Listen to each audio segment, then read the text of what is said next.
কলেজে ছুটি পড়লেই ব্যাগ গুছিয়ে কয়েকদিনের জন্য বেরিয়ে পড়াটা ছিল আমাদের অভ্যাস। আমরা মানে আমি, অর্ণব, সুপ্রিয় আর শিমুল চারজনেরই বেড়ানোর নেশা ছিল প্রবল।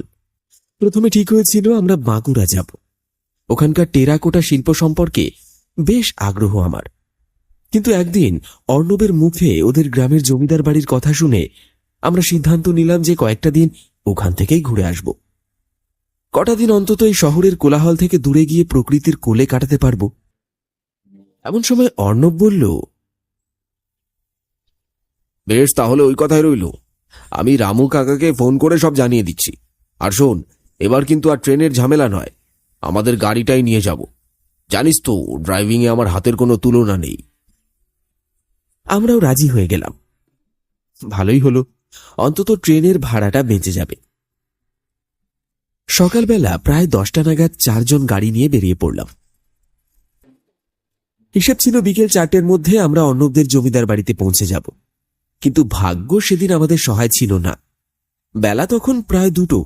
হঠাৎ মুষলধারে বৃষ্টি শুরু হল, সেই সঙ্গে পাল্লা দিয়ে ঝড়ের দাপট। অর্ণবের গাড়ি চালাতে বেশ অসুবিধাই হচ্ছিল। আমরা গাড়িটাকে রাস্তার ধারে রেখে একটা দোকানের শেডের তলায় গিয়ে দাঁড়ালাম।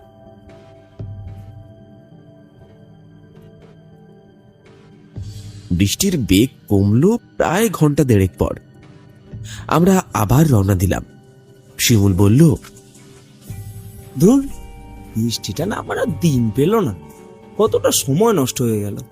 আমি বললাম, হ্যাঁ যা বলেছিস, পৌঁছতে পৌঁছতে সন্ধ্যা হয়ে যাবে মনে হচ্ছে।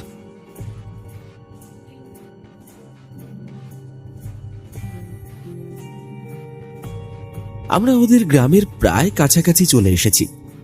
আর একটা গ্রাম পেরোলেই ওদের সোলপুর গ্রাম। কিন্তু গ্রামে ঢোকার মুখেই আবারও মুষলধারে বৃষ্টি শুরু হলো। এবার আর আমরা গাড়ি থেকে নামলাম না। এখন বিকেল 5:30। অন্যদিন এরকম সময় বাইরে বেশ আলো থাকে, কিন্তু আজ আকাশে মেঘের ঘন ঘটায় চারিদিকটা অন্ধকারে ঢেকে আছে। অনেক কষ্টে আমরা সেই জমিদার বাড়ির সামনে এসে পৌঁছলাম।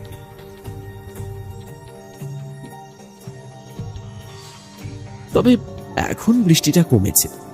আমরা তাড়াতাড়ি নিজেদের লাগেজ নিয়ে গাড়ি থেকে নামলাম। দেখলাম একজন বয়স্ক ভদ্রলোক হাতে একটা হ্যারিকেন নিয়ে এসে দাঁড়িয়ে আছেন। আমাদের গাড়ি থেকে নামতে দেখেই তিনি বললেন, দাদা বাবুরা, আমি তোমাদের জন্যই অপেক্ষা করতেছি। তোমাদের তো সেই বিকেলে আসার কথা ছিল, ভাবলাম আজ হয়তো তোমরা আর আসবেই না। অর্ণব বলল, আরে না না রামু কাকা, আসলে বৃষ্টিতে রাস্তায় একটু আটকে পড়েছিলাম, তাই একটু দেরি হলো। নাও নাও, এখন তাড়াতাড়ি ঘরে চলো, বড় খিদে পেয়েছে আমাদের। সেই কোন সকালে খেয়ে বেরিয়েছি, রাস্তায় তেমন কিছুই আর খাওয়া হয়নি। হ্যাঁ, চলো চলো, আমি এক্ষুনি তোমাদের খাবারের ব্যবস্থা করছি। জমিদার বাড়ির দিকে তাকিয়ে আমরা বেশ অবাক হয়ে গেলাম। বাড়িটার চারপাশে রয়েছে বেশ উঁচু দেওয়াল। কালের নিয়মে দেওয়ালের বিভিন্ন জায়গায় ফাটল ধরেছে। বিশাল লোহার গেটটা খুলে আমরা ভেতরে প্রবেশ করলাম। সামনে বেশ খানিকটা পায়ে হাঁটা পথ, সেটা পেরোলেই জমিদার বাড়ি। বাড়িটা 3 তলা। বেশ বোঝা যাচ্ছে বাড়িটা প্রায় কয়েকশো বছর আগের।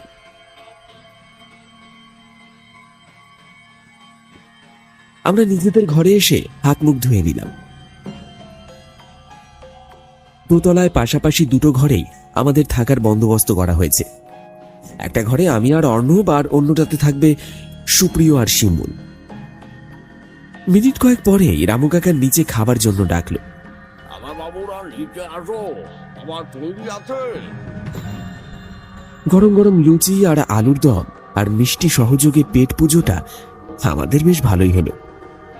খাওয়া শেষ করে আমরা দোতলার একটা ঘরে 4 জনে এসে বসলাম। অর্ণব বলল, আজকে খুব টায়ার্ড। কালকে তোদের এই বাড়িটা ঘুরিয়ে দেখাবো, বুঝলি? আমরা ওর কথায় সায় দিলাম। পরের দিন সকালে উঠে জলখাবার খেয়ে আমরা অর্ণবদের সাথে জমিদার বাড়িটা ঘুরে দেখলাম। বাড়িটার পরতে পরতে আভিজাত্যের ছাপ স্পষ্ট। আমাদের খুব ভালো লাগছিল এখানে এসে। গ্রামের প্রাকৃতিক পরিবেশটাও খুব সুন্দর। দুপুরে খাওয়া দাওয়ার পর একটু বিশ্রাম নিয়ে আমরা বেরিয়ে পড়লাম গ্রামটা ঘুরে দেখতে। কিন্তু বেরোনোর সময় রামু কাকা বারবার আমাদের সাবধান করে দিল যে আমরা যেন সন্ধ্যার আগেই বাড়ি ফিরে আসি, আর দক্ষিণের ওই জঙ্গলটার দিকে যেন কিছুতেই না যায়। আমরাও তাকে আশ্বস্ত করে বেরিয়ে পড়লাম। ঘুরতে ঘুরতে একটা সময় আমরা কালী মন্দিরের কাছে এলাম। অর্ণব বলল, এটা হচ্ছে আমাদের গ্রামের বিখ্যাত 5 মাথা কালী মন্দির। আমরা দেখলাম মন্দিরে যে মা কালীর বিগ্রহ আছে তার 5টা মাথা। বুঝতে পারলাম এই জন্যই এই মন্দিরের নাম 5 মাথার মন্দির। সেখানে কিছুক্ষণ থেকে আমরা বেরিয়ে পড়লাম। মোবাইলটা দেখে অর্ণব বলল, সবে 4:30 বাজে, সন্ধে হতে এখনো তো অনেক দেরি আছে। এই মন্দিরের পেছনে একটা জঙ্গল আছে, যাবি নাকি সেখানে? আমি বললাম, এটা কি সেই জঙ্গলটা যেখানে রামু কাকা আমাদের যেতে বারণ করেছে? আরে হ্যাঁ রে, সেই জঙ্গলটাই। আরে ছাড় তো রামু কাকার কথা, ওনার সবকিছুতেই ভয়। আর তোরা যাবি কিনা সেটা বল। হ্যাঁ যাবো যাবো। আমরাও সমস্বরে বললাম। সুপ্রিয় জিজ্ঞেস করল, আচ্ছা, এই জঙ্গলের ভিতরে কোনো হিংস্র জন্তু জানোয়ার নেই তো? আরে না না, এই জঙ্গলে কোনোদিনও কোনো জন্তু জানোয়ার ছিলই না, এমনকি সাপ খোপও নেই বলে জানি। আর খুব বেশি দূর তো যাবো না, এই সামনেই একটু ঘুরে চলে আসবো। আমরা 4 জনে জঙ্গলে প্রবেশ করল। আমি একটা অদ্ভুত বিষয় অনুভব করলাম। জঙ্গলে পা রাখার সাথে সাথে আমার সমস্ত শরীরটা কেমন যেন কেঁপে উঠল। কিন্তু আমি বিষয়টা কাউকে বললাম না, পাছে ওরা মজা করে বিষয়টা নিয়ে।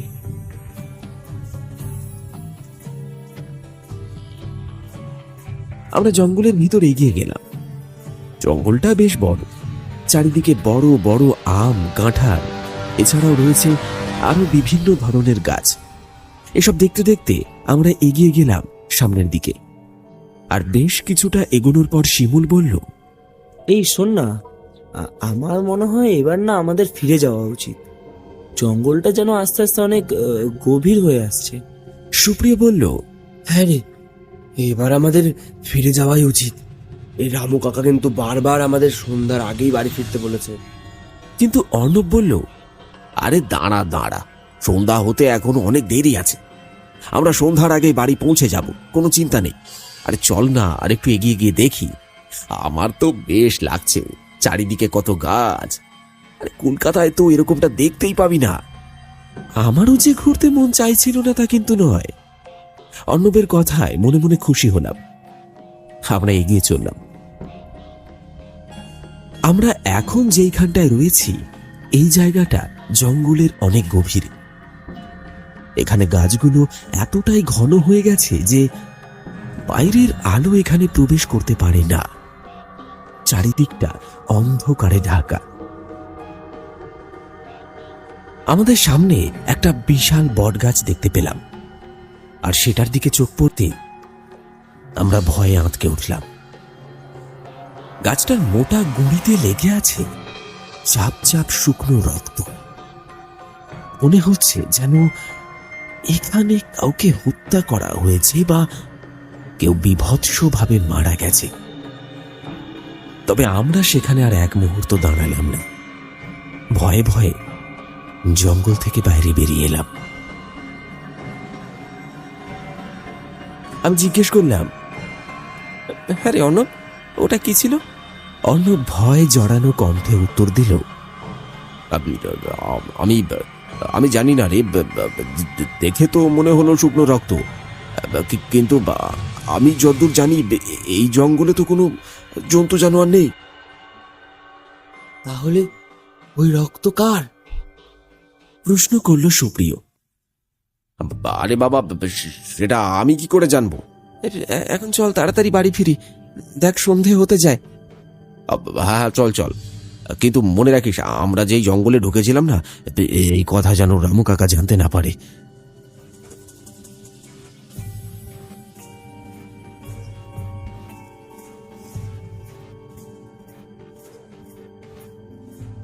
আমরা দ্রুত পায়ে বাড়ি ফিরতে লাগলাম। হঠাৎ শুনতে পেলাম আকাশের মেঘের গুঁড়ো গর্জন। তাকিয়ে দেখলাম আকাশ কালো মেঘে ঢেকে গেছে। মনে হলো যে কোনো মুহূর্তেই মুষলধারে বৃষ্টি শুরু হবে। কিন্তু কিছুক্ষণ আগেও তো আকাশ রোদ ঝলমলে ছিল। হঠাৎ এত মেঘ এলো কোথা থেকে? আমার ভাবনা শেষ হওয়ার আগেই মুষলধারে বৃষ্টি শুরু হলো, আর সেই সঙ্গে বজ্র বিদ্যুৎ। আমরা দৌড়ে গিয়ে কাছেই একটা বন্ধ দোকান ঘরের তলায় আশ্রয় নিলাম।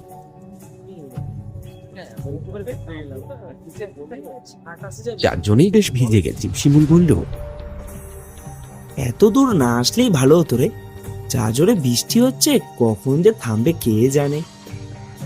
বাড়ি গিয়ে রামু কাকার কাছে বকা খেতেই হবে। কেটে গেল বেশ কিছুটা সময়, কিন্তু বৃষ্টি থামার কোনো নাম নেই। সঙ্গে আবার ঝড়ের দাপট শুরু হয়েছে। অন্ধকারে গাছগুলোকে দেখে মনে হচ্ছে যেন একদল কালো প্রেত দু হাত তুলে নৃত্য করছে। এদিকটায় খুব বেশি বাড়িঘর নেই।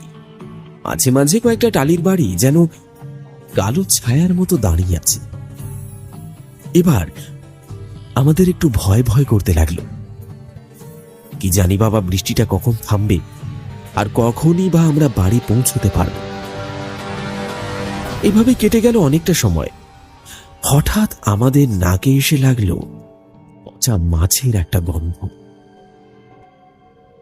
অর্ণব নাক চেপে ধরে বলল, ইস, কি গন্ধ রে!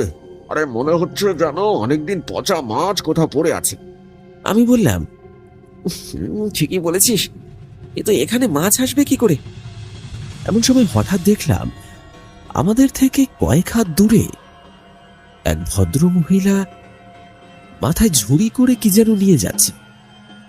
খুব সম্ভবত ওই ঝুড়িতে মাছ ছিল, আর পচা গন্ধটা সেখান থেকেই আসছিল। কিন্তু ওই মহিলা একাই বৃষ্টির মধ্যে কোথায় চলেছেন? পথে ঘাটে তো বিপদ হতে পারে। এই ভেবে অর্ণব তাকে ডাকলো।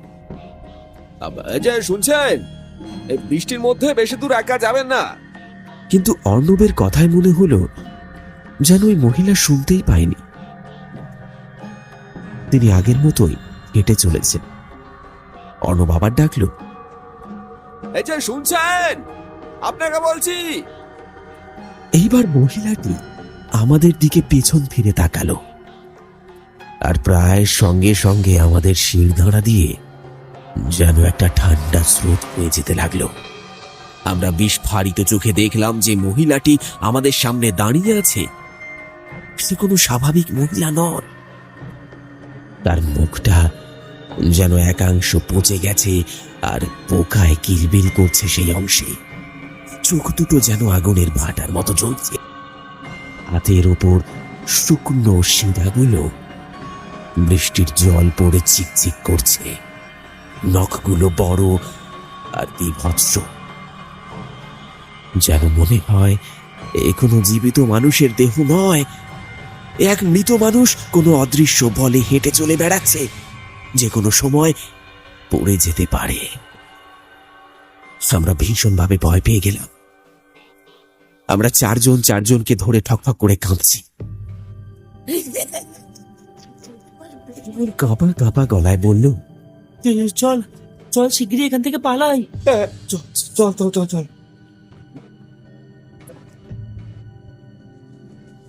বাইরে তখনও অঝোরে বৃষ্টি, তবে তার মধ্যেই আমরা দৌড়তে শুরু করলাম।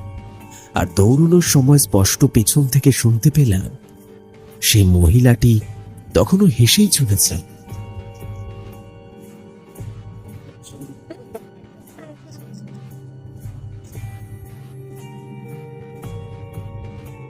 আমরা যখন অর্ণবদের জমিদার বাড়িতে এসে পৌঁছলাম, তখন বৃষ্টিটা থেমেছে।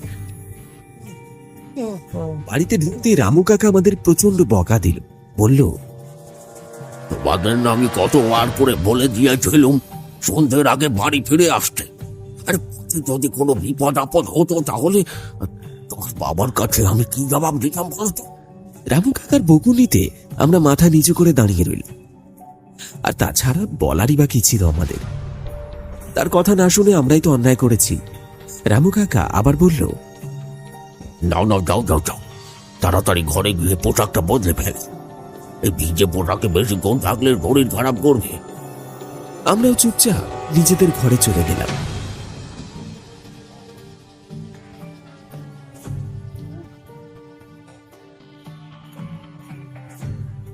রাতে খাওয়া দাওয়া সেরে আমরা চারজন একটা ঘরে এসে বসলাম। বাড়ি ফেরার পর থেকে আমরা সবাই যেন কেমন চুপচাপ হয়ে গেছি। কেউ বেশি একটা কথা বলছি না। নীরবতা ভঙ্গ করে আমি বললাম, আজ যা দেখলাম তাতে তো নিজের চোখকে বিশ্বাস করতে পারছি না। এসব এসব ভূত প্রেত আমি কখনো বিশ্বাস করিনি, কিন্তু আজ চোখের সামনে যাকে দেখলাম, কে ছিল সে? এরকম আবার মানুষ হয় নাকি? আমি কিছু বলতে পারলাম না। আমাদের মধ্যে সুপ্রিয় যেন একটু বেশি চুপচাপ হয়ে গেছিল। বাড়ি ফেরার পর থেকে দেখছি ও কি যেন একটা ভেবেই চলেছে। বললাম, কি রে সুপ্রিয়, কি ভাবছিস এত?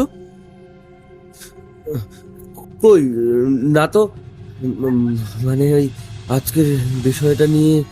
শিমুল বলল, ও শোন না, আমার না খুব ঘুম পাচ্ছে, আমি বরং ঘরে গিয়ে ঘুমিয়েই পড়ি। অর্ণব বলল, রামু কাকার কথাটা মনে আছে তো? হ্যাঁ রে, মনে আছে। তুই চিন্তা করিস না, আমরা জানলা বন্ধ করেই শোবো। আসলে আজ খাবার সময় রামু কাকা আমাদের বারবার বারণ করে দিয়েছে যে আমরা যেন কিছুতে রাতে জানলা খুলে না ঘুমোই। আমরা অনেকবার এর কারণ জিজ্ঞেস করেছি, কিন্তু রামু কাকা কিছুতেই আমাদের প্রশ্নের কোনো উত্তর দেয়নি। তবে একটা বিষয়ে আমার চোখ এড়ায়নি। কথাগুলো বলার সময় রামু কাকার চোখে মুখে আমি ভয়ের ছাপ দেখেছিলাম।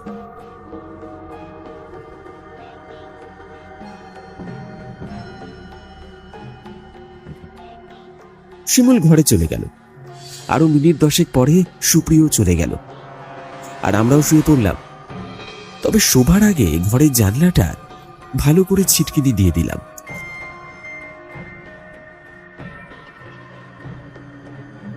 মাঝরাতে হঠাৎই প্রচন্ড গরমে ঘুম ভেঙে যায় সুপ্রিয়।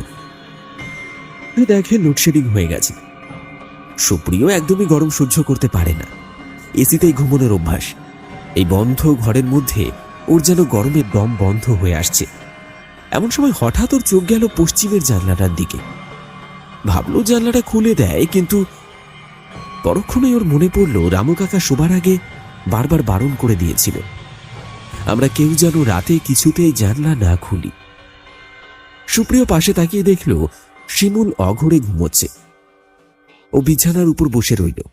ওর সারা শরীর ঘামে ভিজে গেছে, আর থাকতে পারছিল না। তাই আর 7-5 না ভেবে সুপ্রিয় শেষ পর্যন্ত জানলাটা খুলে দিল। বাইরে তখন ঝিরঝির করে বৃষ্টি পড়ছে, কোথাও এক বিন্দু আলো নেই। মনে হচ্ছে কেউ যেন গ্রামটাকে একটা কালো চাদর দিয়ে ঢেকে দিয়েছে। জানলা দিয়ে ঠান্ডা বাতাস এসে ওর শরীরটা যেন জড়িয়ে দিল। ওদের ঘরে মোমবাতি আর দেশলাই ছিল। সুপ্রিয় মোবাইলের আলো জ্বালিয়ে টেবিল থেকে দেশলাই আর মোমবাতিটা নিয়ে সেটা জ্বালাল। তারপর বিছানায় এসে বসল। মিনিট কয়েক পরে ওর 2 চোখ ঘুমে ঢুলু ঢুলু হয়ে এলো। সুপ্রিয় শুয়ে পড়ল।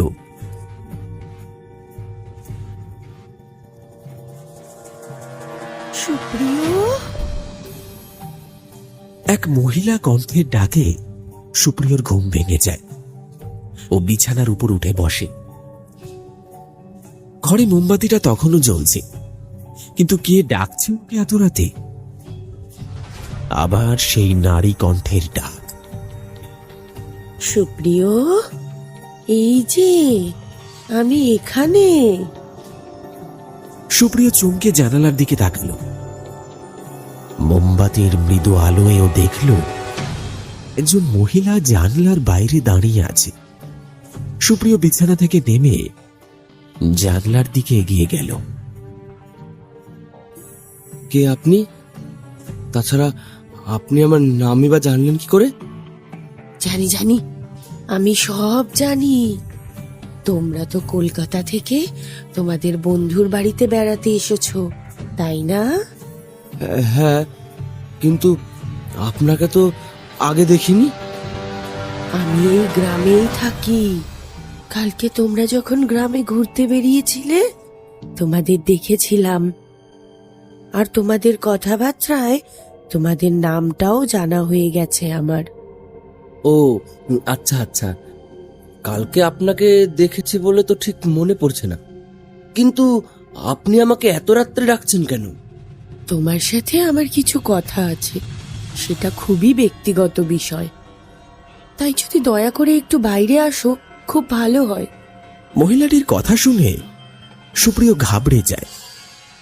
যাকে ও চেনে না সে ওকে কি এমন ব্যক্তিগত কথা বলবে? মহিলা আবার বলল, কি হলো সুপ্রিয়, কি ভাবছো এত? একটিবার বাইরে এসো। আমি যে তোমাকে কথাগুলো বলতে না পারলে মরেও শান্তি পাবো না। তাকে এভাবে কাঁদতে দেখে এবার সুপ্রিয়র মনে যেন একটু করুণা হলো।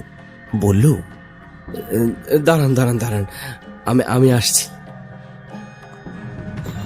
মোমবাতিটা নিয়ে দরজা খুলে বাইরে বেরিয়ে গেল।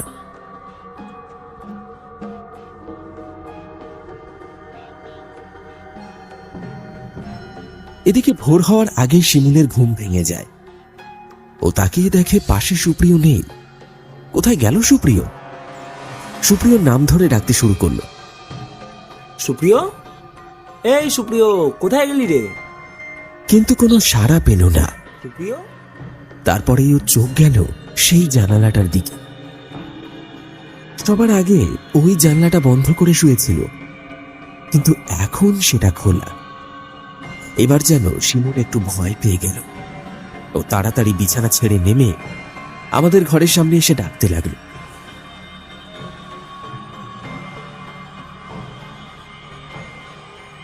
অর্ণব, সৌমেন, শিগগিরই বাইরে আয়। এই অর্ণব। তারপর আমাদের দরজায় ধাক্কা দিতে লাগলো।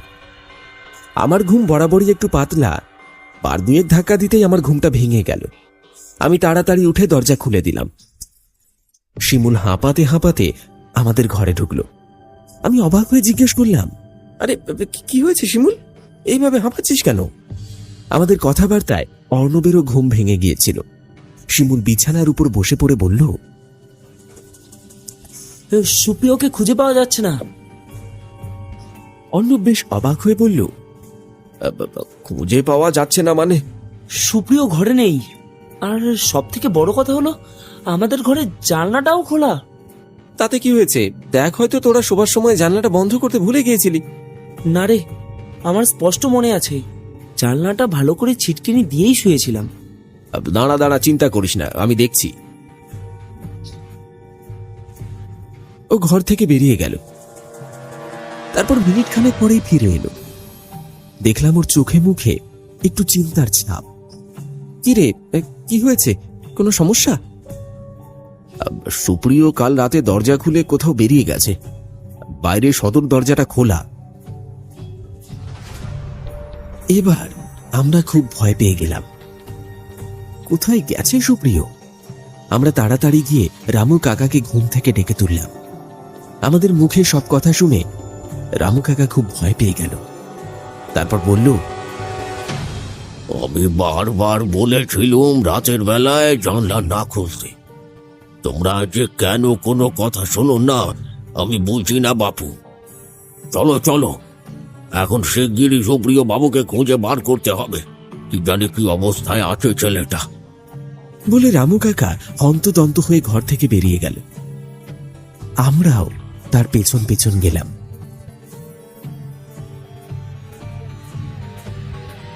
ততক্ষণে ভোরের আলো ফুটে গেছে। পূর্বাকাশে ভোরের মিঠে আলোয় প্রকৃতি অপূর্ব রূপ ধারণ করেছে। আমরা সুপ্রিয়র নাম ধরে ডাকতে ডাকতে এগিয়ে চললাম। সুপ্রিয়, সুপ্রিয়, সুপ্রিয়, সুপ্রিয়, কোথায় পাচ্ছি আমাদের কথা? সুপ্রিয়কে কোথাও খুঁজে পেলাম না। আমাদের মনে দুশ্চিন্তার শেষ নেই। ওকে খুঁজে না পেলে ওর বাবা মায়ের কাছে কি জবাব দেব আমরা? সব থেকে বেশি খারাপ লাগছিল বোধহয় অর্ণবের। ওদের বাড়িতে এসেই আজও এই অবস্থা।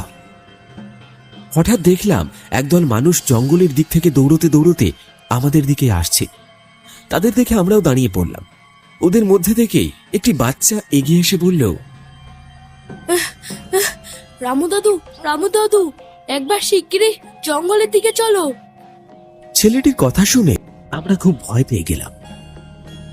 রামু কাকার মুখ দেখে বুঝলাম নিশ্চয়ই খারাপ কিছু ঘটেছে। আমরাও সবাই মিলে ওদের সাথে জঙ্গলের দিকটাতে গেলাম।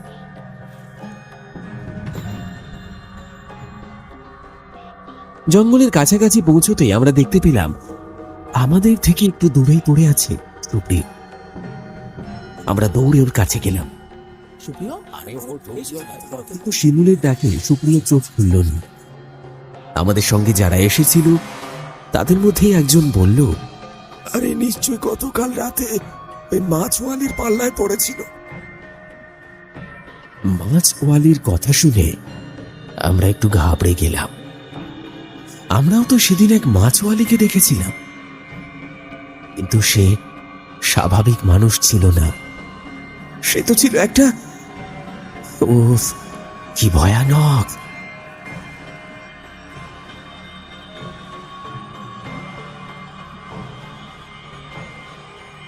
আমরা সুপ্রিয়কে তুলে বাড়ি নিয়ে এলাম। ওর চোখে মুখে জল দিয়ে জ্ঞান ফেরালাম। তারপর ওর মুখ থেকেই বাকি ঘটনাটা শুনলাম। সেদিন ওই মহিলার ডাকে ও ঘর থেকে বেরিয়ে গিয়েছিল।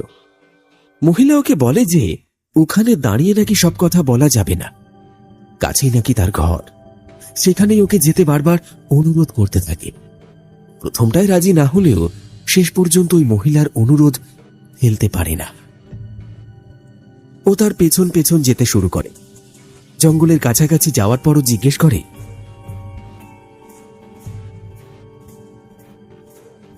আপনার বাড়িটা আর কত দূর? আপনি যে বললেন এই কাছে আপনার বাড়ি, কিন্তু আমরা তো অনেক দূর চলে এসেছি। সুপ্রিয়র কথায় ওই মহিলা হঠাৎ হাসিতে ফেটে পড়ে।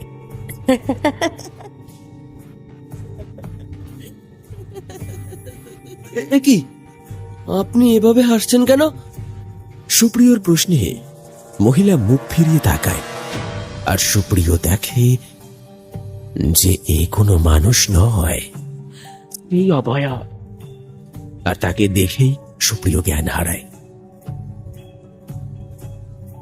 সুপ্রিয়র মুখ থেকে সব কথা শুনে রামু কাকা ধমকের সুরে বলল, আমি তোমাদের বারবার বারণ করেছিলাম জানলা খুলে শুতে না, আর তোমরা কিনা সেই কাজটাই করলেন। অর্ণব জিজ্ঞেস করল, কিন্তু রামু কাকা ওই মহিলা কে ছিল? ওই মহিলাকে যে আমরা আগের দিনও দেখেছিলাম সে কথা এবার আমি রামু কাকাকে বললাম। সব শুনে রামু কাকা বলল, তোমরা বড় বাঁচা বেঁচে গেছো, আর তোমাদের এখানে থাকতে হবে না। কালকেই তোমরা সকালে গ্রাম থেকে ফিরে যাবে। কিন্তু কেন রামু কাকা? ওই মহিলাই বা কে? কেন তার কথা শুনে তুমি এত ভয় পাচ্ছ? এবার রামু কাকা বলতে শুরু করলো, আজ থেকে বেশ কয়েক বছর আগে এই গ্রামে মাছওয়ালি থাকত। সে হঠাৎ কোথা থেকে এসেছিল তা কেউ জানে না। এই গ্রামে ওই জঙ্গলের কাছে একটা ঘর এসে থাকত। সারাদিন রোদে ঘুরে ঘুরে মাছ বিক্রি করত। গ্রামের সবাই ওর কাছ থেকে মাছ নিত। মহিলার ব্যবহারও ছিল খুব অমায়িক, আর তাতেই সে সকলের মন জয় করে নিয়েছিল। কিন্তু কিছুদিন পরে গ্রামে একটা অদ্ভুত ঘটনা শুরু হয়। গ্রামের ছোট ছোট ছেলেরা আর বৃদ্ধরা কোথায় যেন হারিয়ে যেতে থাকে। তাদের কোথাও খুঁজে পাওয়া যায় না। পুলিশও এই ঘটনার কোনো কিনারা করতে পারেনি। প্রথমে অনেকেই ওই মাছওয়ালি মহিলাকে এই ঘটনার জন্য দায়ী করতে থাকে, কারণ ও গ্রামে আসার পর থেকে এই ঘটনাগুলো ঘটছিল। কিন্তু পরবর্তীকালে তাদের সেই ধারণা দূর হয়ে যায়। ওই মহিলার কোনো সন্তান ছিল না। স্বামীও মারা গেছেন অনেক দিন হলো। তাই গ্রামের বাচ্চাদের সে খুব স্নেহ করত। বাচ্চারাও তাদের মাছওয়ালি পিসিকে খুব ভালোবাসত। একদিন রাতে এই গ্রামের দত্তগিন্নি ছেলেকে খেতে দেওয়ার জন্য ডাকতে গিয়ে দেখেন ছেলে ঘরে নেই। সারা গ্রামে তন্ন তন্ন করে খুঁজেও তাকে কোথাও পাওয়া গেল না।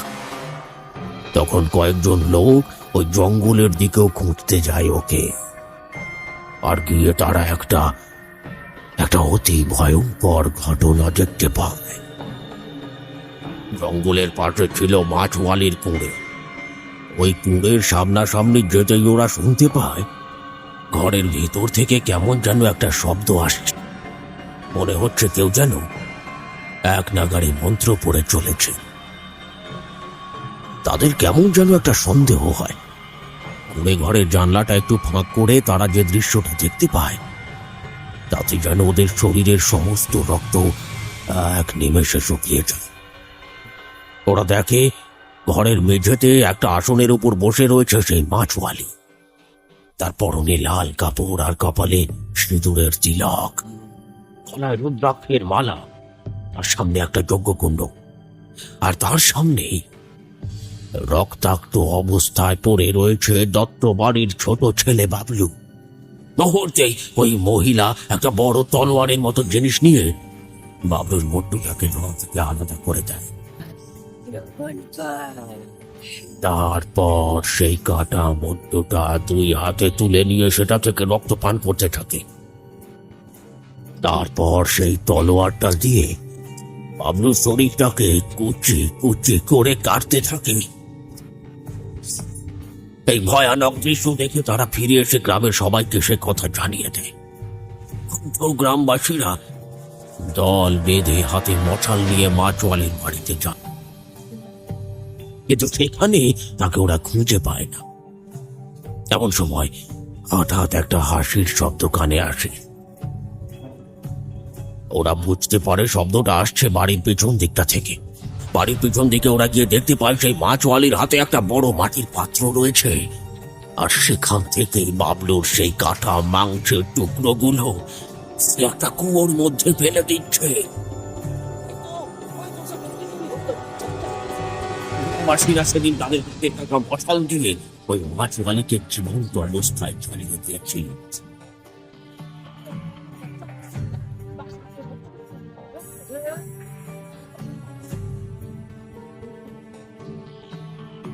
তোরা কেউ বাঁচবি না, আমি কাউকে বাঁচতে দেব না।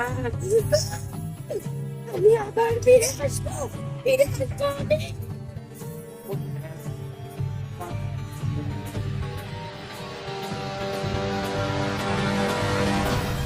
এরপর কেটে গেল আরো কয়েকটা মাস। পরিস্থিতি আবার আগের মতোই স্বাভাবিক হয়ে গেল। সেদিন ছিল অমাবস্যা। এই গ্রামেই থাকতো রবিন নামে এক যুবক। তার এক বন্ধু কলকাতা থেকে তার বাড়িতে বেড়াতে এসেছিল। তাকে আনতেও স্টেশনে গিয়েছিল। চিন্তা দেরি করায় তার পৌঁছতে পৌঁছতে অনেকটা রাত হয়ে গিয়েছিল। তাড়াতাড়ি হবে বলে জঙ্গলের কাছে রাস্তাটা দিয়ে বন্ধুকে নিয়ে রবিন যখন বাড়ি ফিরছিল, ঠিক সেই সময় ওদের নাকে একটা পচা মাছের গন্ধ এসে লাগে। তারপরে ওরা দেখতে পায় ওদের সামনে দাঁড়িয়ে আছে সেই মাছওয়ালি মহিলা। তার মাথায় রয়েছে এই ঝুড়িটা, যেটা নিয়ে বেঁচে থাকতে ও মাছ বিক্রি করত গ্রামে। রবিন তাকে চিনত। তাকে দেখে সে ভয়ে কাঁপতে থাকে। দেখতে দেখতে সেই মহিলা পরিণত হয় এক ভয়ানক পৈশাচিক রূপে। রবিনের বন্ধু ভয়ে দৌড়াতে থাকে। গ্রামে এসে সবাইকে খবর দেয়। তারপর গ্রামবাসীরা সেখানে গিয়ে দেখতে পায় রবিনের রক্তাক্ত মৃতদেহটা পড়ে আছে সেই জঙ্গলের কাছে। সারা শরীর ক্ষত বিক্ষত, চোখ দুটো যেন কোটর থেকে ঠিকরে বেরিয়ে আসছে। অবশ্য আমিও ছিলাম সেই গ্রামবাসীদের মধ্যে। সেই দৃশ্যের কথা আমি এই জীবনে কোনোদিন ভুলব না। দেখলাম রামু কাকার চোখে মুখে আতঙ্কের ছাপ স্পষ্ট। রামু কাকা আবার বলতে শুরু করলো। এরপর গ্রামের আরো অনেকেরই এমন অবস্থা হয়েছিল, যেটা আজ সুপ্রিয় দাদা ভাইয়ের হয়েছে। তাদের মধ্যে কয়েকজন মৃতদেহ উদ্ধার হয়েছিল ওই জঙ্গলের ভেতর থেকে, আর কয়েকজনকে অজ্ঞান অবস্থায় পাওয়া গেছে ঠিক সেইখানে যেখানে আজ সুপ্রিয় দাদাবাবুকে পাওয়া গেছে। এই পর্যন্ত বলে রামু কাকা চুপ করল। আমাদের কারোর মুখে কোনো কথা নেই। ঘরের মধ্যে বিরাজ করছে একটা চাপা নিস্তব্ধতা। হঠাৎ আমার কি যেন মনে হলো, আমি রামু কাকাকে জিজ্ঞেস করলাম, আচ্ছা রামু কাকা, ওই মহিলা আসলে কে ছিল? কোথা থেকেই বা এসেছিল? আর ওই দিনের বেলায় তার মাছ বিক্রি করার বিষয়টা ভারী অদ্ভুত তো। রামু কাকা আবার বলতে শুরু করলো, ওই মাছওয়ালের মৃত্যুর পর আমাদের গ্রামে যখন এমন ভয়ঙ্কর ঘটনাগুলো ঘটছিল, তখন হঠাৎ একদিন আমরা খবর পাই যে পাশের গ্রামেই নাকি একজন তান্ত্রিক এসেছেন, যিনি নাকি মানুষের ভূত, ভবিষ্যৎ, বর্তমান সবকিছু বলে দিতে পারেন। প্রতিদিনই বহু ভক্তের সমাগম হয় তাঁর সাধন ক্ষেত্রে। একদিন গ্রামবাসীরা মিলে ঠিক করলো যে সেই তান্ত্রিকের কাছে গিয়ে তারা এই মাছওয়ালির আসল সত্যটা জানবে। এই মতো একদিন সন্ধ্যেবেলায় গ্রামের বেশ কয়েকজন পুরুষ মিলে সেই তান্ত্রিকের কাছে যায়।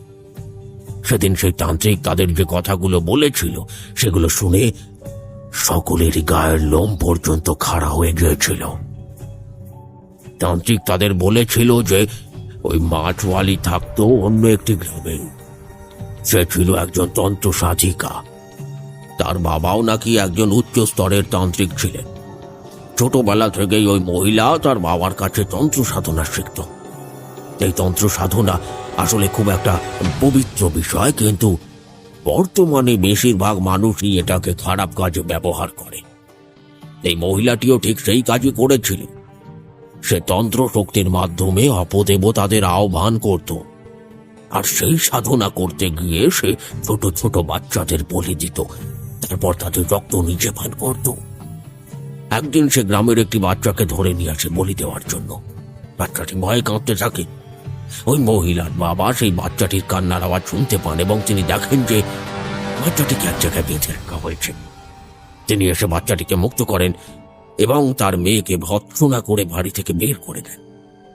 তারপর সেই মহিলা পাশের একটি জঙ্গলে গিয়ে আশ্রয় নেয়, আর সেখানে এসে নিজের সাধনা শুরু করে। তার বাবা তার সাধনায় ব্যাঘাত ঘটিয়েছিলেন, তাই সিদ্ধান্ত নেয় যে তার বাবাকে শেষ করে দেবে। কিন্তু তার বাবাও যে তার থেকে বড় তান্ত্রিক, তাই তার ক্ষমতার কোনো প্রভাবই তার বাবার উপর পড়বে না। তাই সে একদিন রাতে লুকিয়ে নিজের বাড়িতে আসে। দরজার কড়া নাড়তেই তার বাবা যেই না দরজা খুলেছিলেন, অমনি সে নিজের হাতে থাকা তলোয়ারটা দিয়ে তার বাবার শিরচ্ছেদ করল। তারপর দেহটা কুচি কুচি করে কেটে চোখটা ফুটে দিল। এদিকে গ্রামের বাচ্চারা হারিয়ে যাওয়াকে কেন্দ্র করে সবাই আতঙ্কগ্রস্ত হয়ে পড়ে এবং একদিন পুরো বিষয়টা প্রকাশ্যে চলে আসে। গ্রামবাসীরা সেই মহিলাকে পিটিয়ে প্রায় আধমরা করে দিয়ে একটা জায়গায় ফেলে দিয়ে এসেছিল। কোন সাধুর দল তাকে দেখতে পেয়ে সেখান থেকে তুলে নিয়ে গিয়ে তার সেবা শুশ্রূষা করে তাকে সুস্থ করে তোলে।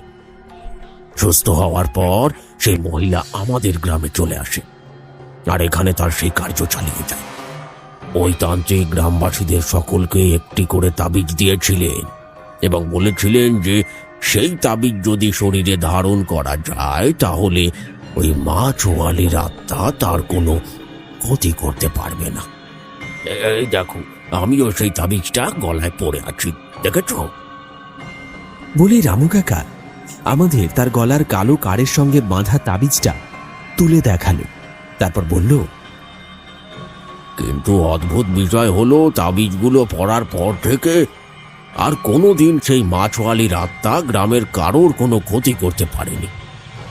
তবে অনেকেই নাকি মাঝরাতে খোলা জানলা দিয়ে ওই মহিলাকে দেখেছে, আর সেই জন্যই আমি কাল রাতে তোমাদের ঘরের জানলা বন্ধ করে শুতে বলেছিলাম। আর সৌমেন দাদা ভাই, তুমি আমাকে একটু আগে জিজ্ঞেস করলে না যে কেন ওই মহিলা দিনের বেলায় মাছ বিক্রি করত?